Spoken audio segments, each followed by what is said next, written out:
She has a microphone. And she's going right there, but we'll come back down here and get some folks on here too, right? I just had a question. I read about a month ago in the AJC, Governor Deal's offer to take a look into charter schools coming to Georgia. I wanted to know your position on that and where you stand on that.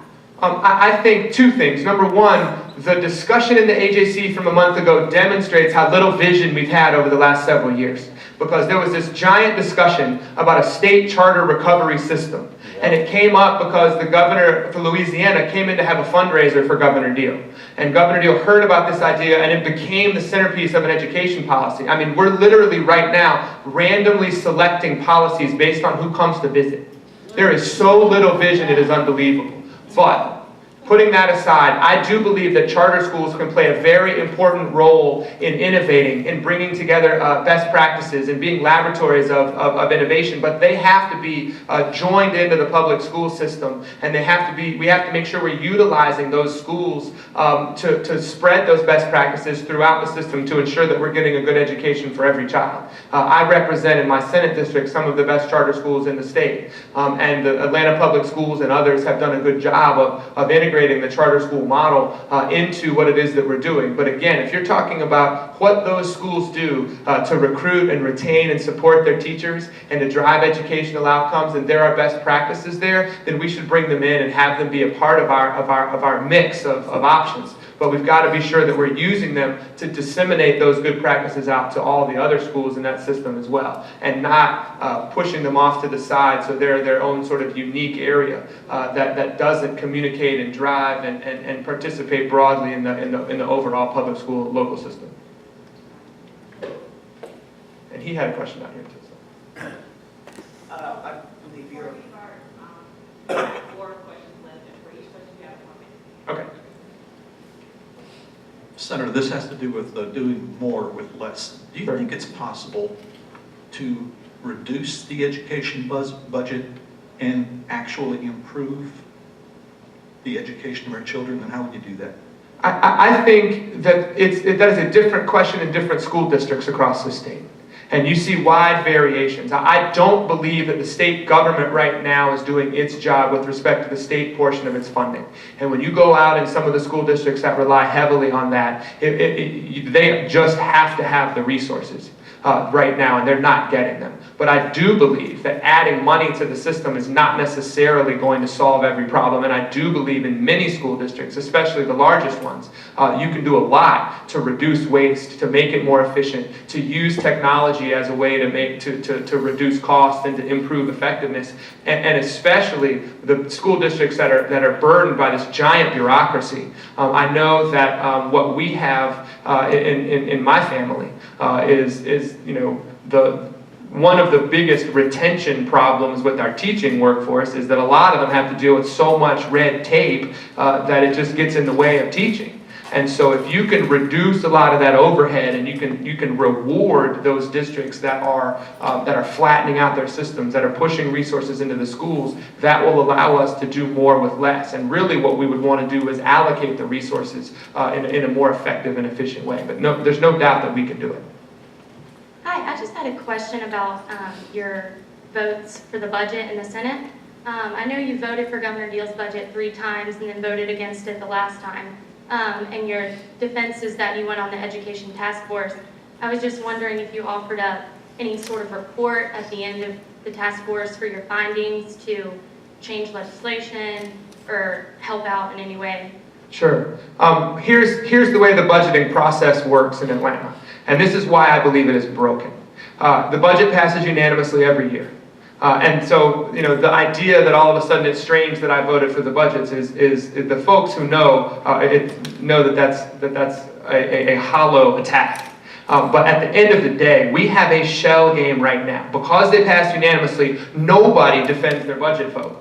And when that happens, you undermine the schools, you cut it by billions of dollars every single year. And when you go out, as I did, and sit in the cafeteria in Randolph County, Georgia, and you see the impact of those cuts, I could not justify voting for continuing that shell game. So I voted no this year.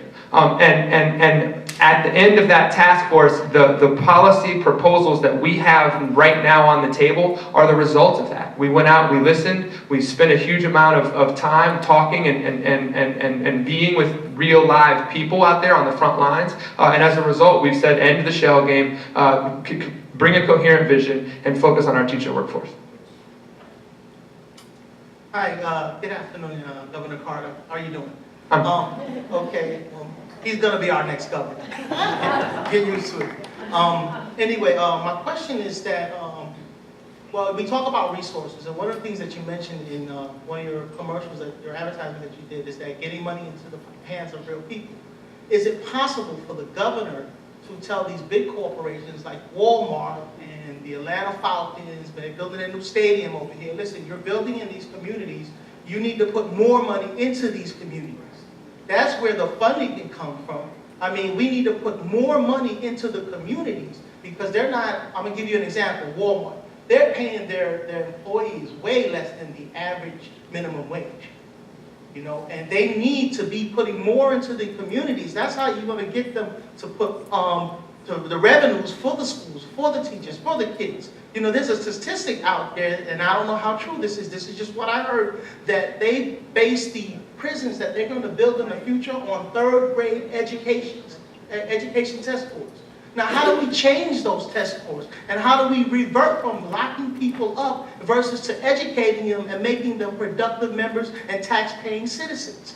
I think that the focus of our education system and the focus of our economy, as I said and as you quoted, it has to be on making sure that we have prosperous people in the middle class. Because prosperous people with money in their pocket in the middle class are the ones who truly drive the economy, who truly generate demand, who truly create jobs. That's how you get a vibrant, dynamic economy, is with a strong middle class. And you'll never have that without it.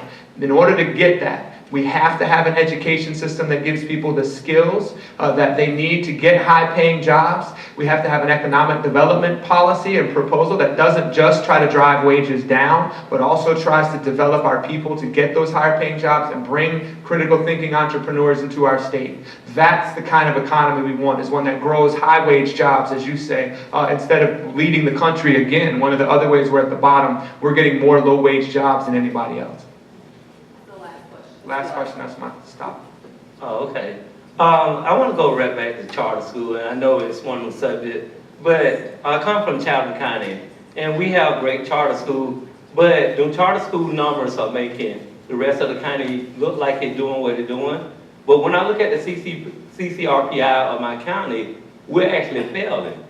So what are we doing to narrow the gap? Because I know charter schools have a great dynamic of what they do in theirs, but why we cannot put that in a regular public education?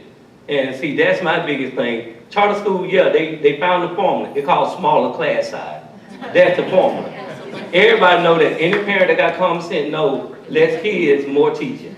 So what are we doing to narrow that gap? That, yeah, I'm okay with charter school, but I want to know what on that public sector that we can do to try to narrow that gap, to bring that in. Because when I talk to our superintendent, his biggest complaint is state of Georgia put too much stipulation on him about suspending kids, and in our area, since we're an urban county, suspending black kids, but majority of the class is black, so who's going to get suspended? So what are we going to do to narrow that gap? Right. Well, I think, as I said before, I mean, that is the question we all have to ask about charter schools.